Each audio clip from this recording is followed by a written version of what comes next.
Pretty sure the overheat is just mud in the radiator. So I'm going to use some of the Air Conditioning Brothers cleaner and spray it in there and clean this out and see what happens.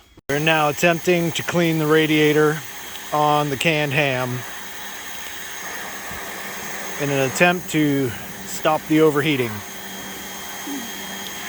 This is from HVAC Guys, and it's called Foam Blaster. It's actually for air conditioning units, but it works great on radiators. We use it at Hatfield McCoy quite a bit too.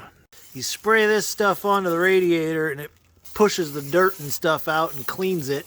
And then it's also supposed to leave a little bit of lubricant on there so dirt's not as likely to stick. So that's what we're attempting to do now that we've pressure washed all the mud out of it. And it smells nice too.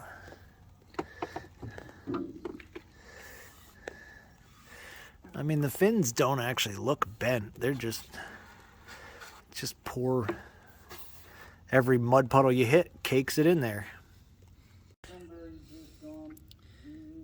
Look at that. It just pushes all that dirt right out. It's all nasty. Sponsor us.